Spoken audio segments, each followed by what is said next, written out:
एक बार गौतम बुद्ध एक वन से गुजर रहे होते हैं। बुद्ध देखते हैं कि 3 व्यक्ति बुद्ध की ओर दौड़े हुए चले आ रहे हैं। वो तीनों व्यक्ति बुद्ध के पास पहुंचते हैं और बुद्ध से पूछते हैं, मुनिवर, क्या आपने यहाँ से एक स्त्री को भागते हुए देखा है?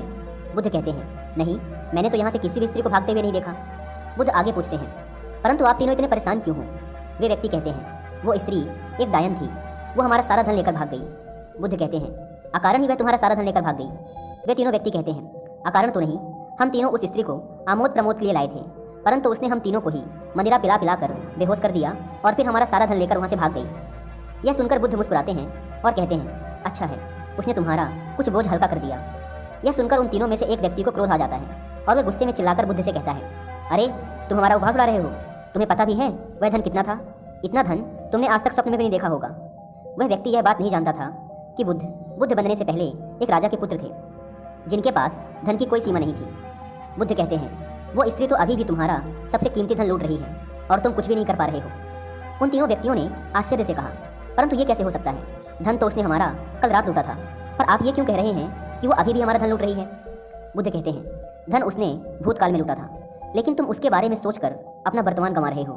वह तुम्हारा वर्तमान भी चुरा रही है। ऐसा हो सकता है कि तुम उसे भविष्य में पकड़ लो और दंड दो, परंतु उस भविष्य और इस भूत के चक्कर में तुम्हारा वर्तमान तो खराब हो ही रहा है।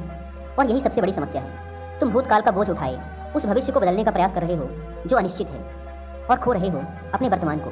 उन तीनों में से एक व्यक्ति कहता है, बात तो सही है, लेकिन यदि हम इसी क्षण में जिए तो?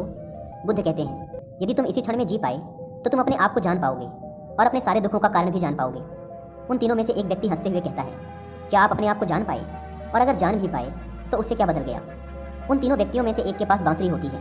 बुद्ध कहते हैं, मित्र, तनिक मुझे अपनी बांसुरी दो। यह सुनकर वे तीनों व्यक्ति हंस पड़ते हैं और कहते हैं, अब सन्यासी बांसुरी बजाएगा।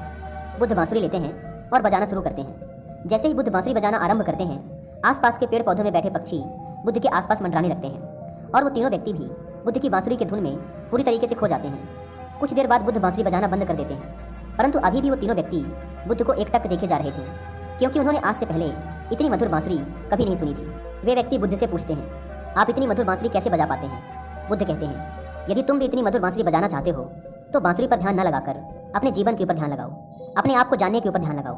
यदि तुम अपने आप को जान सके तो बांसुरी अपने आप ही मधुर बजेगी और सब लोग उसको सुनकर आनंदित होंगे। यह कहकर बुद्ध उन्हें उनकी बांसुरी वापस करते हैं और वहाँ से चल देते हैं। उनमें से एक व्यक्ति दौड़कर बुद्ध के पैर पकड़ लेता है और कहता है, मुनिवर, क्या आप मुझे बांसुरी बजाना सिखाएंगे? बुद्ध मुस्कुराते हैं और कहते हैं, अवश्य, परंतु मैं तुमसे तुम्हारा सारा अहंकार छीन लूंगा, मंजूर है? और वह व्यक्ति बुद्ध का शिष्य बन जाता है।